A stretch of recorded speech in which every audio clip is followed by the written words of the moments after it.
One of the amazing things about the nighttime is that the nighttime is very special whether you're a believer or not. One of the things that psychologists often discuss is that nights are usually considered a spiritual time. So they talk about how usually people are more willing to share and they're usually more in touch with their feelings and their emotions at night. And this is why you see when people go out on dates and stuff like that, when do they usually go out? During the day or at night? So people are more likely to be in touch with their spiritual side and their feelings and their emotions. And what Islam does is that it takes advantage of this time. So while other people are busy doing other things, a believer takes that spiritual time and they take that emotional time and they devote it to their Lord. And one of the things that the scholars often talk about is that the night is a testimony of a person's love. So whatever a person loves, you'll see that they'll usually devote their night to that. So if a person's only concern in life is to have fun and party and maximize pleasure, they'll spend their night trying to do that. If a person's concern is their afterlife and their love for Allah, then they'll spend their night in concern about their akhirah. And they'll spend their night devoted to Allah Azza wa Jal. As Allah Azza wa Jal said, وَالَّذِينَ آمَنُوا أَشَدُّ حُبًّا لِلَّهِ, that those who believe, they're stronger in their love for Allah Azza wa Jal. It's no secret, it's no surprise that our ummah today, our nation today, is not doing too well. And I hate to be negative, I hate to be negative about issues, but this is just a reality. And the point isn't for us to become depressed and say we're a goner and there's nothing we can do. The point is, how do we bring ourselves out of this situation, and how do we become like the companions radiallahu ta'ala anhum? And this is why one of the things that is often said by the classical scholars and even scholars of our time is that if we want to rectify this ummah, if we really, really care about this ummah, we really want to change this ummah, then we will not be able to do it except that which changed the beginning of this ummah. Meaning, if we really care, we really want the ummah to progress. Now we're Muslims living in the West and we care about Muslims in America, and we really want Muslims to be in a better state, then we have to look at the sunnah of the Prophet ﷺ and how the companions did it. And it is in that we're going to find our ummah come to life.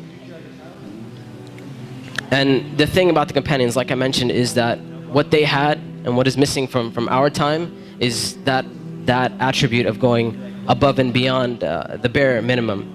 Ibn Abbas radiallahu ta'ala anhuma, he says about the companions, he said, I did not see a single companion. He said, I did not see a single companion except that they would take something from the night.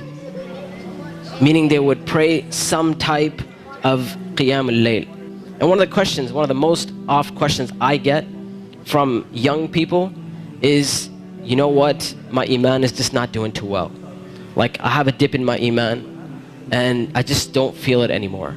Or a lot of times people who start practicing Islam, they'll have this iman high and they're doing really, really well, and then a time will come where they'll be like, it just doesn't feel the same anymore.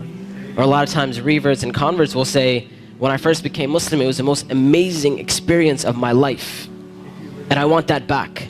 I want that experience back. And one of the first questions I ask these people is, how is your connection with Allah?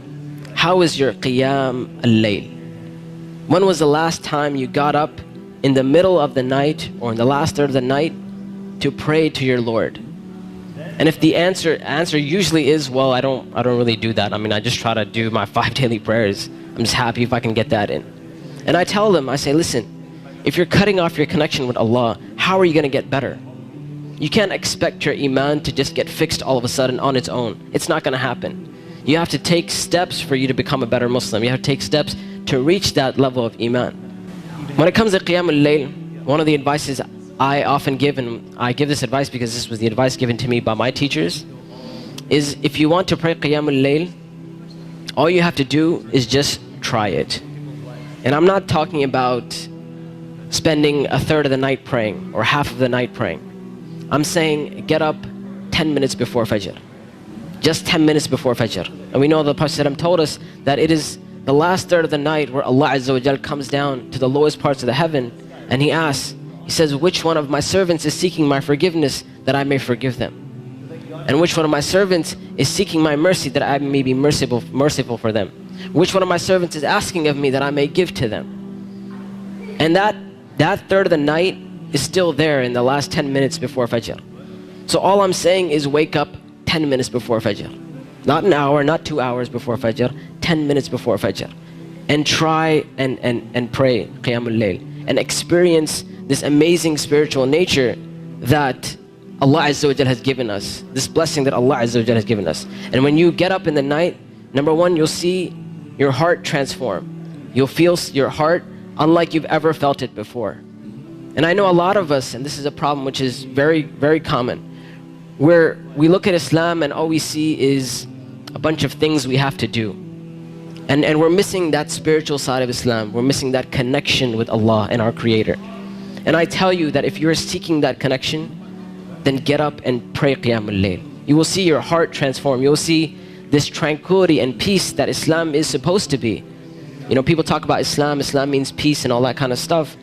If you really want to experience that, get up in that last third of the night.